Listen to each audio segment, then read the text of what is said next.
반갑습니다. 종로학원 평가연구소장 김명찬입니다. 이제 수시는 이제 합격자 발표만 남았죠, 그죠? 그래서 이제 지금부터 정시 지원을 이제 본격적으로 준비를 하셔야 되는데요. 수시와 정시의 차이 뭐 여러 가지가 있겠지만 가장 중요한 차이가 뭡니까?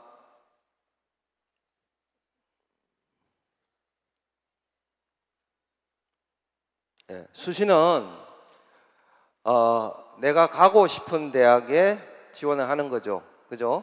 수시는 기회가 6번이나 있고 또 만일에 수시가 안 되면 정시도 있기 때문에, 그죠? 그래서 내가 가고 싶은 대학에 지원을 하는데, 반대로 정시는 어떻습니까? 정시는 지금 수능 성적이 굉장히 만족스럽게 잘 나와서 내가 가고 싶은 대학에 지원을 할 수 있는 학생도 있을 겁니다, 그죠? 그런데 그렇지 못한 학생들이 더 많을 겁니다, 그죠? 그래서 일단 정시는 나에게 맞는 대학에 지원을 하는 것이 가장 중요합니다. 그러면 나에게 맞는 대학이 어떤 대학을 말하는 것이냐, 여기에 대해서 제가 오늘 좀 집중적으로 말씀을 드리려고 합니다. 먼저 점수에 맞춰서 가야 되겠죠, 그죠? 그래서 지금 이제 주요 대학 합격선을 제가 먼저 좀 말씀을 드리겠습니다. 개괄적으로 먼저 좀 설명을 드리면, 앞에서도 설명이 있었지만 올해 인문계열 같은 경우는 작년보다 시험이 좀 전체적으로 어려웠습니다, 그죠? 시험이 어렵게 되면 표준 점수가 올라가죠. 그래서 지금 인문계열은 전체적으로 합격선이 좀 상승한 것으로 나타나고 있고요. 자연계열은 지금 국수형은 좀 어려웠지만 과탐의 표준 점수가 좀 낮기 때문에 전체적으로 작년과 합격선이 거의 비슷한 수준으로 나오고 있어요. 그래서 자연계열은 올해 입시가 작년하고 상당히 비슷한 추세로 가고 있다, 이렇게 좀 전반적으로 이해를 하시면 될 것 같습니다. 주요대 합격선을 제가 간단하게 말씀을 드리겠습니다. 지금 서울대 경영 같은 경우는 지금 저희가 합격선 추정 점수는 535점 정도로 보고 있습니다. 작년에 비해서 한 5점 정도 상승한 점수인데요. 서울대 좀 하위권 학과 같은 경우는 531점으로 저희가 보고 있고요. 연대 경영 533점 정도로 보고 있습니다. 그리고 연대 신학과, 아주 하위권 학과는 525점 정도로 보고 있고요. 고대 경영 역시 533점. 그 다음에 한문학과 좀 최하위권 학과죠. 526점 정도로 보고 있습니다. 이 526점이 어떤 점수인지 알고 계시죠? 국수형 탐 4과목 표준 점수 합산한 점수입니다.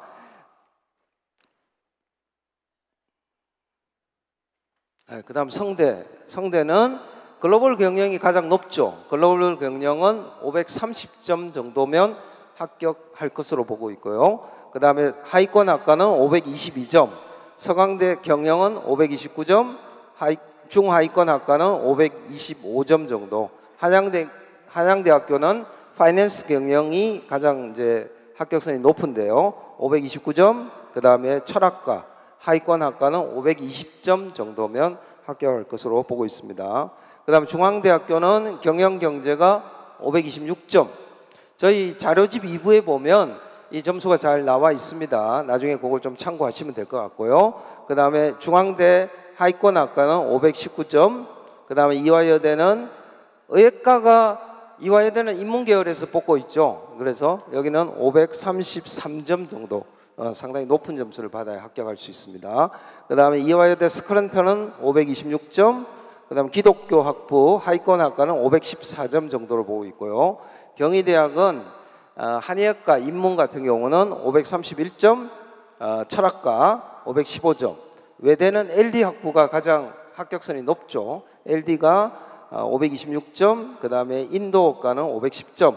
서울시립대는 세무학과가 가장 합격선이 높은데 525점 정도로 지금 잡고 있고요. 철학과는 516점 정도로 잡고 있습니다. 인문계열에서 인서울 점수도 궁금하실 것 같은데요. 어느 정도면 인서울이 가능하냐? 표준 점수 기준으로 인서울이라고 하면 상명대, 동덕여대 이런 좀 라인입니다. 한 480 한 4점, 480점 480점에서 485점 정도 사이면 인서울이 가능할 걸로 보고 있습니다. 그 다음 자연계 한번 볼까요? 자연계는 의과는 나중에 제가 따로 말씀을 드리겠습니다. 수리과학부 같은 경우는 520점 정도로 보고 있습니다. 자연계 이제 서울대 공대의 최고 점수가 높은 학과는 520점 정도로 보고 있고요. 산림과학부 하위권 학과는 514점, 연세대는 기계공학부 516점으로 보고 있고요.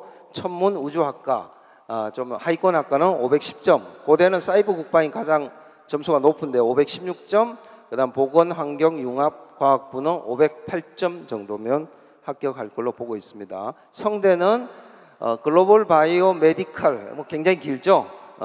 줄여서 글밤에 이런 식으로 얘기를 하는데 여기가 511점 정도면 합격이 가능할 걸로 보고 있고요.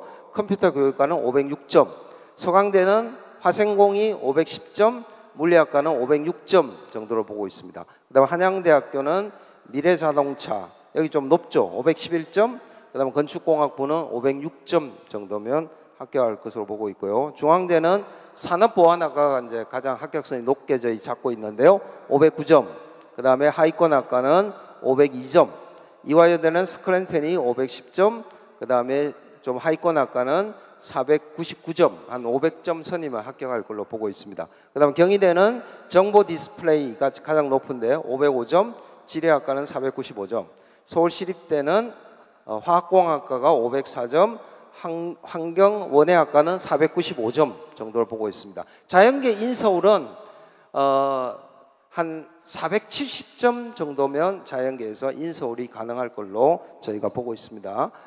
그 다음에 의예과 한번 볼까요? 의예과는 서울대 의예과가 529점 정도로 보고 있는데요. 이건 작년과 거의 합격선이 비슷합니다. 그래서 529점, 그 다음에 연대, 성대, 카대 이런 순으로 나오고요. 고대, 중앙대, 이화여대, 경희대, 가천대, 아주대학. 그래서 서울 수도권의 주요 의대는 한 524점 정도면 합격할 것으로 보고 있습니다. 그다음에 지방으로 내려가면 지방대 의대들은 한 515점 내외에서 합격선이 결정될 걸로 보는데요. 작년에 우리가 작년 입시를 경험해 보신 분들은 아실 텐데 사실상 작년에 지방대 의예과에서 상당히 합격선이 낮게 나타났어요.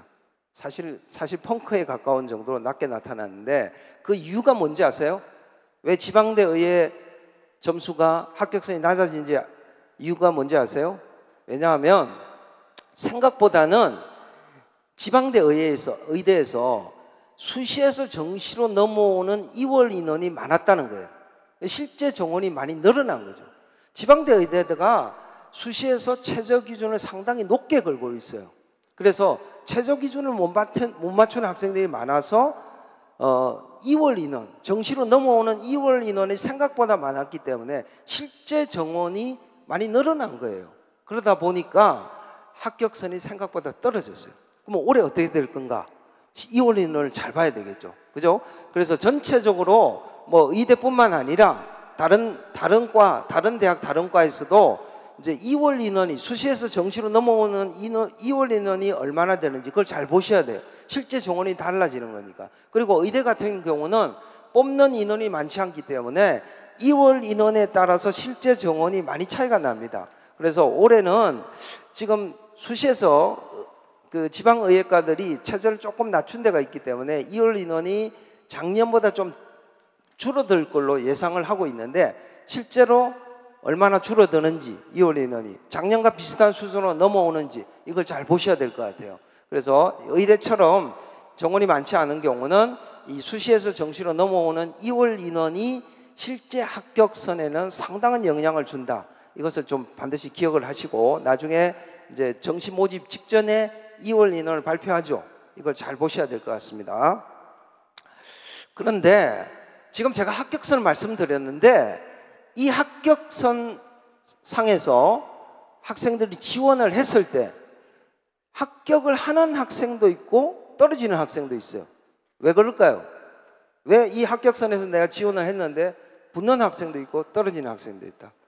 이거 왜 그러냐 하면 사실상 지금 이 점수는 영역별 반영 비율이 고려가 안 돼 있어요. 어떻게 반영한 겁니까? 국수, 영, 탐 네 과목을 똑같이 25%씩 균등하게 적용을 했죠. 근데 실제 대학들은 그렇게 반영 안 하죠. 대학별로 반영 비율이 다 다릅니다. 이 대학별로 반영 비율을 적용한 점수를 뭐라고 합니까? 대학별 환산 점수라고 하죠. 실제 떨어지고 붙고는 대학별 환산 점수에 따라서 결정이 됩니다. 지금 이 점수는 대략적인 내가 합격을 하려면 어느 정도 점수가 돼야 된다, 이걸 지금 알려주는 거고, 실제 붙고 떨어지고는 대학별 환산 점수에 의해서 당락이 좌우된다. 제가 실제 예를 들어서 보여드리겠습니다. 합격선 제가 교대를 빠뜨렸는데 뭐 교대 지원자들도 많이 있을 수 있어. 교대 좀 말씀을 드리고 넘어가겠습니다. 환산 점수 말씀드리기 전에, 교대는 지금 보시면 이화여대 초등교육과하고 서울교대가 제일 높죠. 합격선이 한 523점 정도로 저희가 추정을 하고 있습니다. 그래서 제일 이제 상위권 교대는 한 523점 정도 돼야 될 것 같고요. 그 다음에 부산교대, 전주교대, 진주교대 정도는 510점 정도면 가능할 걸로 보고 있고요. 그 다음에 지방교대 중에서 남자들 합격선이 여자보다 낮죠. 여기는 한 505점 정도도 합격이 가능하다. 근데 교대도 좀 주의할 게 있습니다. 교대는 학생부 실질 반영 비율이 꽤 높아요. 그래서 이 수능 점수 기준으로만 지원을 하면 잘못하면 실패할 가능성이 있어요. 학생부 잘 따져야 됩니다. 그래서 내가 학생부 성적이, 내신 성적이 상당히 좋다, 1점대 초반이다 이러면 이 점수에서 자기 점수를 한 플러스 3점까지 해서 생각해도 되고요. 내가 내신 성적이 한 4등급대다, 내신이 나쁘다 그러면 한 마이너스 3, 4점을 하고 계산을 해야 됩니다. 아시겠어요? 그래서 그런 점을 좀 잘 고려를 하셔야 되고요. 그 다음에 제가 대학별 환산 점수 좀 말씀을 드릴게요. 대학별 환산 점수는 제가 실제 예를 들어서 말씀드리겠습니다. 지금 표준 점수 합계가 522점이다 이런 학생이 꽤 많이 있을 거 아니에요, 그죠? 그런데 이 학생들의 국어, 수학, 영어, 탐구, 영역별 점수 조합을 보면 상당히 천차만별입니다.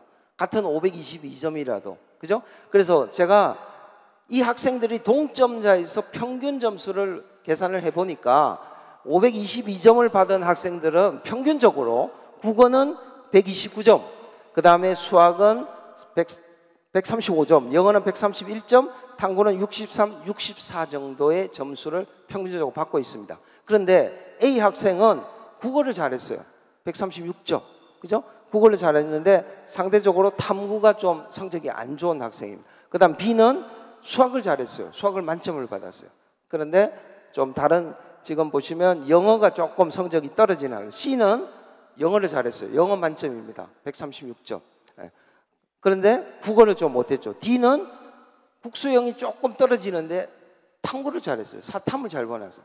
이 학생이 환산 점수로 갔을 때 어떤 결과가 나오는지 한번 제가 보여드리겠습니다.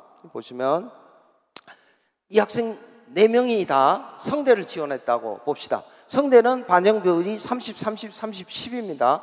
탐구 비중이 낮죠. 그러면 환산 점수를 적용하면 제일 A 학생이 제일 높게 나오는데 664.15가 나옵니다. 반대로 D 학생은 651.6밖에 안 나와요. 몇 점 차이가 납니까? 점수 차이가 13점 가까이 납니다. 그러니까 표준 점수상으로는 동점인 학생인데 환산 점수를 적용하면 상당히 차이가 나요. 13점 차이가 나요. 만일에 660점에서 카트라인이 정해진다면 A와 B는 합격을 하지만 C와 D는 떨어진다는 얘기입니다. 이해되세요? 그만큼 환산 점수에서 차이가 굉장히 많이 나는. 그래서 영역별 반영 비율에 따라서 이만큼 차이가 많이 난다는 것을 분명히 아셔야 됩니다. 근데 이 4명의 학생이 성대를 지원 안 하고 다른 대학을 지원했다, 한양대를 지원했다, 결과가 완전히 다르게 나옵니다. 한양대를 지원하면 한양대는 25, 25, 25, 25입니다. 반영 비율이. 한양대 환산 점수를 내면 누가 점수가 제일 잘 나오냐 하면 C 학생이 제일 잘 나와요. 아까는 성대에서는 A 학생이 점수가 제일 잘 나왔죠. 한양대를 지원하면 C 학생이 868.43이 나옵니다. 그래서 가장 높은 점수가 나온다.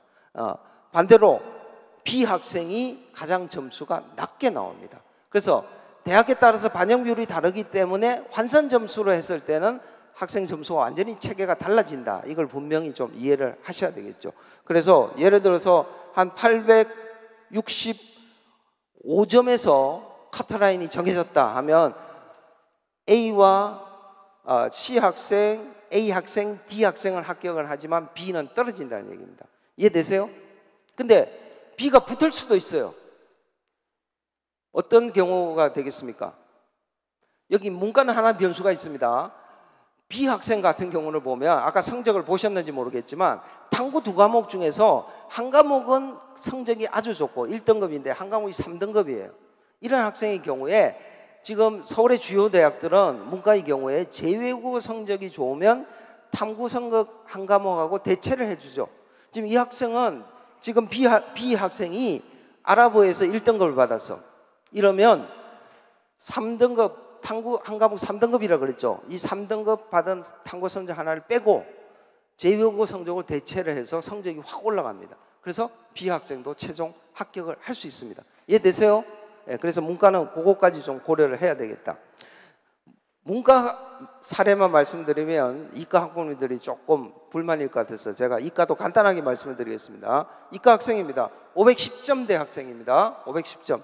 총점이 510인데 지금 보시다시피 A는 국어를 잘했고 B는 수학을 잘했습니다. B는 수학을 만점을 받았어요. 그 다음 C는 영어를 잘했고 D는 탐구를 잘했어요. 그래서 이 학생이 서강대를 지원했다 하면 어떤 결과가 나오느냐. 서강대는 수학의 비중이 높아요. 35%. 영어가 역시 자연계지만 서강대는 영어를 반영을 많이 합니다. 30%. 반대로 과탐의 반영 비율이 낮아요. 15%밖에 안 됩니다. 그래서 서강대를 지원했을 때 대학별 환산 점수를 보면 역시 A 학생이 가장 높게 나오고 D가 가장 낮게 나오는데 역시 점수 차이가 얼마나 납니까? 거의 13점 정도 차이가 난다는 환산 점수로 가면. 그래서 똑같은 점수를 받은 학생이 환산 점수로 가면 이만큼 차이가 많이 난다. 중앙대는 어때요? 중앙대는 또 전혀 다른 결과가 나와요. 중앙대는 20, 30, 20, 30이죠. 서울의 주요 대학, 연대, 고대, 성대, 한대 등이 다 이렇게 반영을 합니다. 과탐 비중이 높죠. 그래서 지금 이 학생을 이 4명의 학생들이 똑같이 중앙대를 지원하면 결과가 다르게 나옵니다. 그래서 아까 D 학생이 탐구를 잘했죠. 그래서 아까 서강대에 갔을 때는 탐구 비중이 낮기 때문에 꼴찌가 됐는데 중대를 지원하면 탐구를 30% 반영하기 때문에 이 학생이 성적이 2번째로 나옵니다.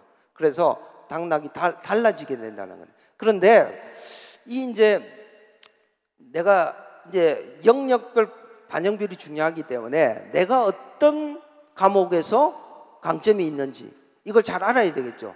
그래서 내가 강점이 있는 과목에 반영 비율이 높은 데를 지원을 해야 되는데 내가 어떤 과목에서 강점이 있는지 어떻게 판단하죠? 뭐 표준 점수를 보거나 등급을 보거나 100분위를 보면 대략적으로 판단이 가능한데 정확하게 판단을 하려면 저희 이제 종락원에서 이제 합격 예측 서비스를 제공하고 있는데 이것을 이용하시면 아주 정확하게 판단을 해줍니다. 그래서 제가 실제로 한번 보여드릴게요. 저희 홈페이지인데요. 저기 중간에 보시면 합격 예측 서비스가 있거든요. 여기서 이제 서비스를 이제 통해서 확인을 할 수 있는데 여기 보시면 저기 이제 이 합격 예측 서비스에 들어와서 처음에 성적을 입력을 합니다. 그 다음에 성적 분석을 이라는 항목이 있는데 거기 들어가면 영역별 분석이 있어서 이 잘 조금 멀리 계신 분은 안 보일 수도 있는데 제가 설명을 드리면 여기 표준 점수에 보시면 나의 점수라는 게 있어요. 자기 점수고 그 밑에 보면 동점자 평균이 다 계산이 돼서 나옵니다. 즉 내 그 표준 점수 합산으로 동점을 받은 학생들이 각각 평균적으로 어떻게 받았는가 점수를. 그래서 동점자 평균하고 비교해 보니까 지금 이 학생 같은 거는 국어는 8점이 더 플러스입니다. 8점을 더 받았다. 반대로 탐구는 마이너스 13점이에요. 평균보다 13점이 모자란다는 얘기입니다. 이해되시죠? 옆에 그래프를 통해서 자세히 분석이 되어 있습니다. 그래프를 보시면 국어나 수학이나 영어는 동점자보다 내가 점수가 더 높은데 탐구가 아주 낮은데, 이 학생은 어디 지원해야 됩니까? 당연히 탐구 비중이 낮은 데 지원해야 되겠죠. 그죠? 그래서 이런 것을 좀 참고로 보셔야 될 것 같고요. 그 다음 두 번째, 영역별 반영 비율이 중요하다. 그죠? 나에게 맞는 대학, 일단 뭡니까? 내가 잘 본 영역, 내가 강점이 있는 영역의 반영 비율이 높은 데가 일단 나하고 궁합이 잘 맞는 대학이다. 이걸 생각하셔야 돼요. 그래서 이렇게 잘 지원을 하면 현재 자기 점수보다도 플러스 5점 이상 플러스를 받을 수 있고, 잘못 지원하면 자기 점수보다 한 5점을 까먹게 되는 겁니다. 그 다음 두 번째, 수능 반영 지표. 이 복잡하죠. 이게 무슨 얘기냐면, 간단히 말씀드리면 상위권 대학들은, 서울의 상위권 대학들은 대부분 표준점수 반영하는 거 아시죠? 그런데 중위권으로 오면 표준점수 반영하는 데도 있고 100분위 반영하는 데도 있어요. 지금 여기 있는 대학들, 저기 100분위 보세요. 경기대, 광운대, 국민대, 덕성여대, 동국여대, 뭐 서울여대, 성신여대, 숙명여대, 한성대, 여대들이 많은데 100분위를 반영해요. 그 다음에 이제 서울의 좀 상위권 대학들, 뭐 주요 대학들은 대부분 이제 표준 점수를 많이 반영을 합니다. 그런데 표준 점수를 반영하는 대학이 유리한가? 100분위 쪽이 유리한가? 그죠? 근데 그거 조금 이따 제가 말씀을 드리고요. 표준 점수를 반영하는 경우에도 여러 가지 좀 케이스가 있어요. 보통 상위권 대학들은 앞에서도 자세히 설명이 있었지만 표준 점수 반영을 할 때 국어, 수학, 영어는 표준 점수를 그대로 반영을 하고 탐구는 변환 표준 점수라는 걸 반영합니다. 그래서 이 변환 표준 점수에 대해서 제가 좀 설명을 드리겠습니다. 여기 보시면 사탐부터 말씀을 드릴게요. 사탐도 지금 과목별로 난이도 차가 꽤 나죠. 그래서 올해 보시면 한국사가 상당히 쉬웠죠.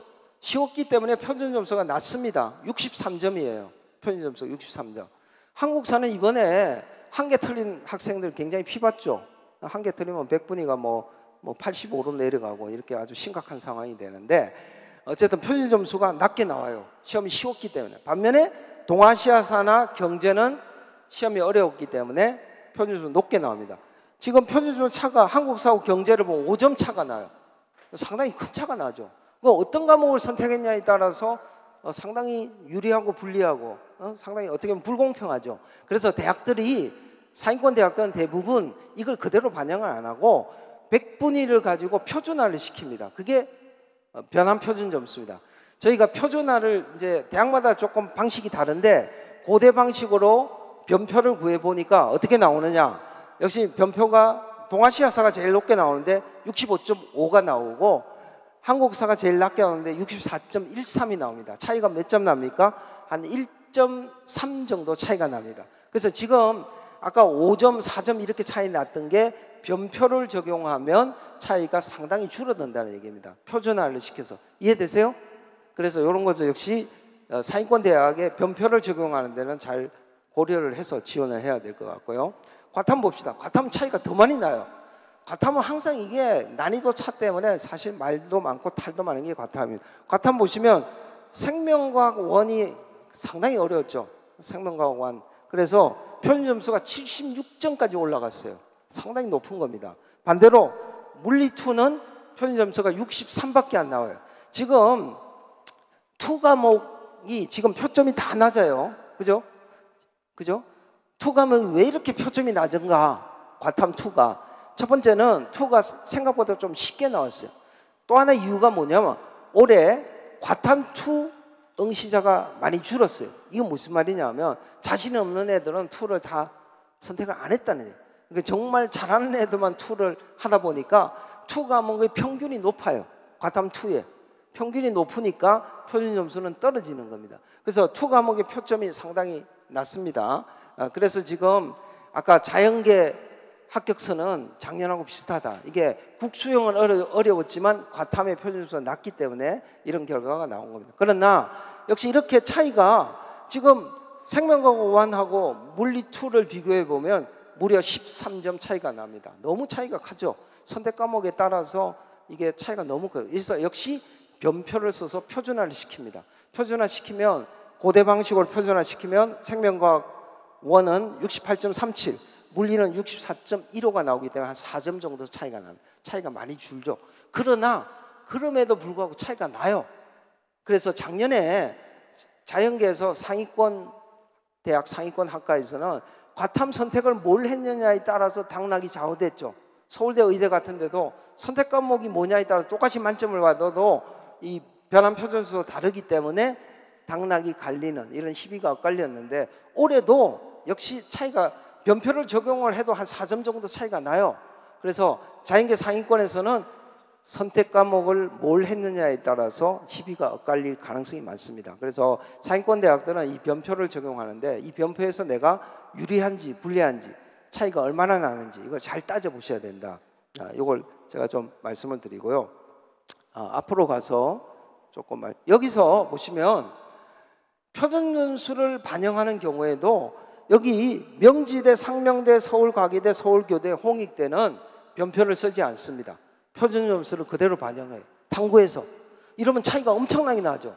이 대학을 지원하는 학생들은 특히 그래서 내가 지금 탐구에서 만점을 받았더라도 표준점수가 높은지 낮은지 이걸 잘 따져보셔야 돼요. 다른 과목하고 표준 차이를 비교를 해보셔야 돼요. 아까 과탐 같은 경우는 몇 점 차이 났어요? 무려 13점 차이가 납니다. 그래서 이런 걸 잘 따져보셔야 되고요. 그 다음에 표점이 유리하냐, 백분위가 유리한가, 이것도 조금 따지기가 쉽지가 않은데, 여기 보시면 저희 온라인 합격 예측 서비스에 보시면 여기 조금 글자가 좀 작긴 한데, 표준 점수에서 내가 상위 누적 몇 %인지 분석을 해줍니다. 그래서 지금 이 학생을 보면 저기 표준 점수에서 상위 누적을 보시면 12.9%가 나옵니다. 그죠? 12.9%. 상위 누적을 알아야 돼요. 표준 점수에서 내가 상위 누적 몇 %. 백분위로 보면 상위 누적이 13.4%. 이 학생은 중위권 대학에 지원한다. 표준 점수 쪽이 유리합니까? 백분위가 유리합니까? 표준 점수가 상위 누적이 조금 더 높으니까 표준 점수 쪽이 조금 더 유리하다고 볼 수 있죠. 큰 차이는 안 나죠. 근데 차이가 꽤 나는 경우도 있어요. 이런 경우에는 내가 백분위가 유리한지 표준 점수가 유리한지 중위권 대학에서 이거 좀 따져보셔야 돼요. 상위권 대학은 대부분 다 표준 점수 반영입니다. 근데 이제 중위권으로 오면 인서울권에 이런 대학에 오면 표준 점수 반영하는 대학이 있고 백분위 반영하는 대학이 있기 때문에 이게 여기에 따른 유불리도 좀 잘 따져보셔야 된다. 이렇게 저희가 보시면 보기를 누르면 거기에 해당하는 대학이 나오게 돼 있어요. 그래서 뭐 일일이 저 자료집 안 찾아봐도 이 합격 예측 서비스를 활용하시면 쉽게 좀 어떤 대학은 백분위를 반영하고 어떤 대학은 표준 대학 점수를 반영하고, 또 여기 보시면 영역별 그 활용 영역도 다 달라요. 어떤 대학은 국수형 탐 2과목 반영도 있고 어떤 대학은 국수형 탐 1과목 반영도 있습니다. 그래서 그런 것들을 보기를 누르시면 어떤 대학이 거기에 해당되는지 다 확인이 가능하다, 이걸 말씀을 드리고요. 이게 잘 좀 안 돌아. 리모컨이 그리고 이제 이런 내가 어디가 유리한지 잘 따져보시고, 최종적으로는 내가 지금 어떤 대학에 어떤 학과에 지원을 했는데 합격이 될까 안 될까, 이게 이제 가장 중요한 부분이잖아요. 그죠? 그래서 이제 우리 온라인 합격 예측 서비스에서 합격 진단이라고 하는 부분인데, 이 부분을 좀 말씀을 드리면, 여기 보시면 내가 이제 이화여대에 어떤 과를 내가 선택을 해서 검색을 하면 여기에 보시다시피 이게 대학별 한산 점수 기준입니다. 한산 점수 기준, 한산 기준 점수가 만점이 대학별로 좀 달라요. 1000점도 있고 900점도 있고 700점도 있는데, 여기 보시면 배치 점수라는 게 나오는데, 배치 점수가 뭐냐? 이게 합격 가능성입니다. 합격 가능성이고, 그 다음에 나의 점수가 있죠. 그래서 이 배치 점수하고 내 점수하고 비교했을 때 플러스다, 마이너스다, 이렇게 몇 점이 남고 몇 점이 부족하고 이게 다 나오니까 이걸 보시고 판단을 하시면 되는데, 여기 보시면 최종적으로 판정을 어떻게 해주냐면, 최종적 판정은 이렇게 4가지 단계로 판정을 해줍니다. 그래서 안전이라고 판정을 해주거나 아니면 적정, 도전, 위험 이렇게 나오는데, 이 이 용어에 대해서 제가 좀 설명을 드리겠습니다. 안전이라고 판정이 나오면 안전하다는 얘기죠. 그럼 이건 100% 붙느냐? 100%는 아니에요. 그죠? 항상 변수가 있습니다. 경쟁률이 갑자기 올라간다든지 뭐 이런 여러 가지 변수가 있기 때문에 안전이라고 넣으면 한 80% 정도 합격한다. 웬만하면 합격한다는 얘기죠. 그렇게 이해를 하시면 되고, 적정으로 나왔을 때는 합격 가능성이 한 60% 이상이다. 이렇게 보시면 될 것 같고요. 도전은 조금 위험성이 있는데 그래도 한번 해볼 만하다. 한 40% 정도. 그 다음 위험이라고 나오면 합격 가능성이 20% 이하다. 이렇게 보시면 되고요. 그럼 이제 정말 지원할 때는 나름대로 지금 전략을 짜고 있죠. 어? 뭐 1승 1무 1패 전략, 뭐 또는 뭐 2승 1무 전략, 뭐 이런 식으로 짜고 있습니다. 그죠? 보통 이제 가장 많이 쓰는 전략이 1승 1무 1패죠. 그죠? 그래서 한 군데에서는 좀 안전하게 지원을 하고, 최초 합격을 할 정도로 안전하게 지원을 하고, 1무는 약간 위험하지만 좀 적정이나 도전을 하고, 1패는 약간 좀 더 도전적으로 이렇게 지원을 하는데, 요걸 참고하셔가지고 예를 들어서 내가 1승 1무 1패 전략이다 라고 하면 안전이라고 판정이 나오는데 한 군데 지원을 하시고, 그죠?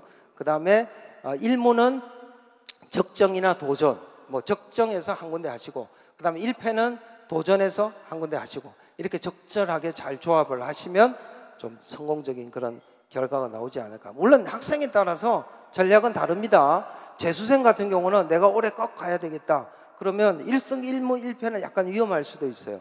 그죠? 안전지원이라고 같이만 떨어지는 경우가 나올 수 있으니까. 그러니까 예를 들어서 뭐 2승 1무 두 군데 좀 안전하게 하고 한 군데는 약간 도전을 한다든지. 근데 재학생인데 뭐 올해 한번 질러보고 안 되면 종나고 나서 1년 재수하겠다. 만약 그렇게 생각하면 어떻게 할 수 있어요? 뭐 1무 2패 또는 2무 1패 좀 도전적으로 할 수 있는 거죠. 그래서 그거는 제가 어떤 전략이 좋다라고 말씀드리기 어려워요. 보통 가장 보편적인 전략은 1승 1무 1패입니다. 그렇지만 학생 상황에 따라서 올해 내가 꼭 가야 된다.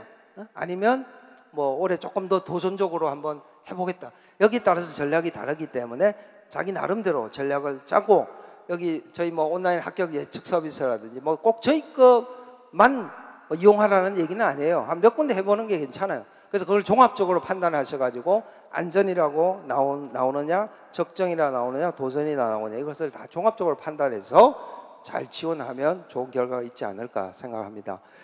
제 얘기는 이제 오늘 여기서 마치는데요. 뭐 정리해서 말씀드리면, 일단 지금 우리가 지금 뭐 배치표도 있고 합격선을 말씀드렸지만 이거는 대략적인 선이다. 결국은 대학별 환산 점수가 중요하기 때문에 영역별 반영 비율이라든지 가산점이라든지 이런 것을 잘 따져서 자기에게 유리한 대학에 지원하는 것이 가장 중요한 부분이다. 그래서 그렇게 잘 지원하면 자기 현재 지금 평균 점수 합산 점수보다 한 5점 이상 더 플러스해서 좋은 대학에 갈 수 있는 그런 기회가 있다는 것을 분명히 아시고, 지금부터 열심히 좀 연구를 많이 하시면 좋은 결과가 있지 않을까 생각하고요. 그리고 또 중요한 거는 사실은 이제 최종적으로 가면 아까 제가 말씀을 드렸지만 수시에서 정시로 넘어오는 2월 인원이라든지 아니면 경쟁률이라든지 또는 뭐 추가 합격이 어느 정도 일어나는지 이런 것들이 굉장히 중요합니다. 이 부분에 대해서 제가 말씀드린 부분에 이어서 저희 오종훈 이사가 자세히 정말 실전에 필요한 중요한 얘기를 지금부터 하실 예정이니까 잘 들어주시면 좋겠습니다. 고맙습니다.